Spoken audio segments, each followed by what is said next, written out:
Hi, and welcome to another podcast. And joining me in the podcast studio today, again, is Deborah Weymouth. She is the president and CEO of both Waterbury Hospital, Waterbury Health, and ECHN. Welcome, Deborah. And thank you. Glad to be here. Thank you for coming back. There's been a lot of things going on in the news and flying around our communities that we serve about Waterbury Health and ECHN. And we recently had a visit from Governor Lamont here at Waterbury. Correct. And can you kind of bring everybody up to speed on what's happening in the community? Because there's an awful lot of things being said. There is an awful lot of things being said. That is definitely true. Importantly, as you just referenced, we did have a visit from Governor Ned Lamont, who came to Waterbury Health with one message. And that message was to basically thank the people who work here and to communicate to everyone far and wide that our organizations are delivering care as we always have. Right. That right now it is business as usual. We are open. All of our services are available. And he really said that sincerely and wanting to thank the people that work here. You know, we've got such a dedicated team. This is neighbor helping neighbor and, you know, friend helping friend. And we're here and all things are continuing as they had in the past. And I think when people hear the words like bankruptcy, that, the doors are closing and I can't get the services that I've always expected from either ECHN or Waterbury, and Right. That is not the case. Our people still report to work every day.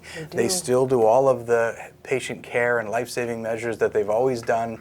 And in some regards, Chapter 11 is better for us right now. Well, Bankruptcy. actually, interesting. So, yes, we are working under the form of Chapter 11 that allows the corporate entity, Prospect Medical Holdings, to restructure. Mm-hmm. So we're not liquidating. Right. We are simply going to go through a restructure. And that will mean, part of that restructure is that we will be sold to a new owner. Right. That's expected to happen in the next few months. But interestingly, as you just called out, the process itself is highly structured. So it's driven by a judge and a court, a big giant rule book on how to file bankruptcy, and we have to follow those rules now.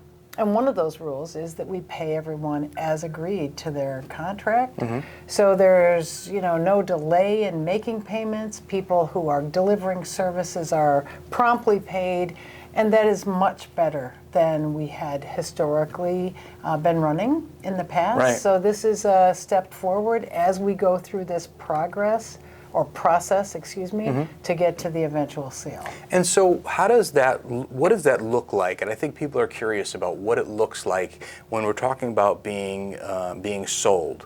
How do we know who's buying? Is there a vetting process regulatorily and through the courts? How do people know that we're being sold to a good partner, someone who's going to continue the care that we deliver here, Right. and in the way that we want it cared for in our community, in the way that we want it done? Great question. And again, it's highly structured through the court. At the end of the day, my understanding is the judge will make that decision. But anyone who is interested in mm-hmm. putting a bid has to demonstrate that they have the cash, they have access to the funds, let's Right. leave it that way, mm-hmm. That they have experience in running a hospital and an organization this complex. We have over 700 beds Right. in our entities, and that's a fairly large hospital. Mm-hmm. So, and they also have to demonstrate to the judge that they're coming up with a plan that will be delivering synergy to our community with Right. their existing structure. So let's say that they specialize in cancer care. How's that going to help our community, and what's their vision for that? Right. So they need to have those three things, kind of strategic alignment. They need to have access to the cash. And then they, of course, need to have some experience. And because this process is so regulated and it's a business transaction as well, and people need to be protected, bidders need to be protected, we don't even know who the people interested are, right? This is true. So this is a very strange part of it. But the intermediary group, it's an investment banking firm that's actually doing this to set up this transaction, is very hesitant to tell us who's interested right now because their concern is that it will warp the market. So that let's say there are 3 very interested contenders and a 4th that's over here that may be a better fit, and the 4th may be reluctant to bid if in fact they know those first 3 are. So their belief is we just keep it quiet until the actual date the judge says it's time to put your bids in, and then at that point we'll know. So it's going to be a little suspenseful. It has added to the rumor mill. Sure.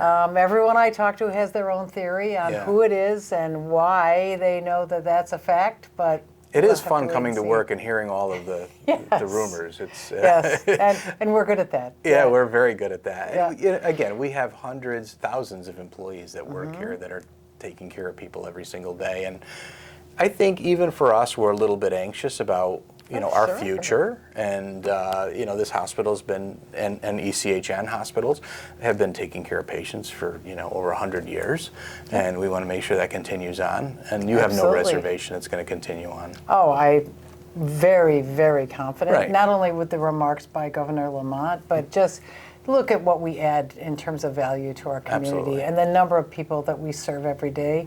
I mean, literally on any given day, over 3,000 people walk through our doors in need of care in one form or another, and we're always there to provide that, and that is continuing right now too. Absolutely, and one of the things that I think I get asked about in the community all the time is, when is this going to happen? Because now it's like, well, we read about this in the paper, we read about that in the paper, and there's all kinds of. So, is there a timeline structured? And if there is, are we on the final stages? Is there light at the end of the tunnel? Like, where are we in this process? Well, actually, we're getting close to the final countdown. Yeah. So right now we're in the bidder's opportunity to due diligence, to dig through all those financial data and see what they want to do and what their number for their bid's going to be. But I would guess in somewhere between 60 and 80 days, their bids are going to need to be made. The judge will call that, and then we'll find out where we move to next. And so after this happens, there's a CON process, right? Correct. So we went through a CON. Yes, we did. It took a little while. Yes, thank you. Longer than we had anticipated. When at the time Yale New Haven Health System was going to purchase our hospitals. Right. And I know that there's been changes to the CON process. So can we talk about the CON process? Absolutely. So ours went through the CON process as it was written at that time. 441 days later, on March 27th, I believe, it's right around right now, it was approved in 24. So that CON is good for 2 years. So Yale has up to 2 years should they decide to jump in here and be a bidder. They would have an instant step because their CON's already approved. Anyone else, now the local legislature just passed a bill that requires that the CON be approved in 60 days. Oh. So any of these new bidders that may not be Yale will, once they submit their CON, know the outcome of that in very short order. That's really good news. Very. Because this thing was so prolonged, and I think it just.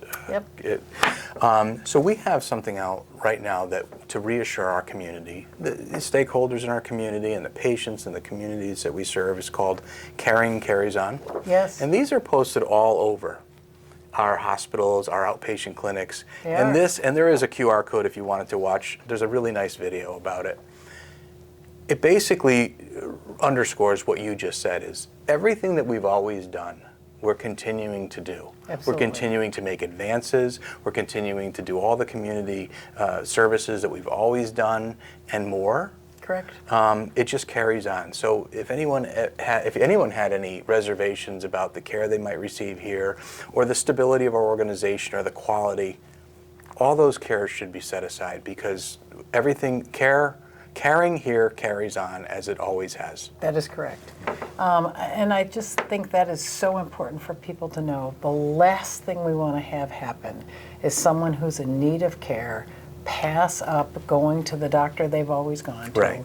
or not stopping by for their services that they need, and then their health is in jeopardy. Right. So it's just a critically important message that we're here, we're delivering the same care we always did, we are open for business as we always have been, and it's the same highly skilled team that we've grown to count on. Right. People have dedicated their careers to being here and learning about whatever specialty that they may have in their clinical care delivery, and they're great at it. Right. So we just want to be sure that people in need know that message and continue to utilize our facility. Well, I really appreciate you taking the time to address our community and being on the podcast again in our glorious studio here. I love this. This studio is amazing. And thank you, Deborah Weymouth. Thank you. Deborah is the president and CEO of Waterbury Health and the Eastern Connecticut Health Network here at the studio. Remember, caring carries on here at all of our 3 hospitals and all of our affiliates. We will catch you next time. Thank you. Thank you.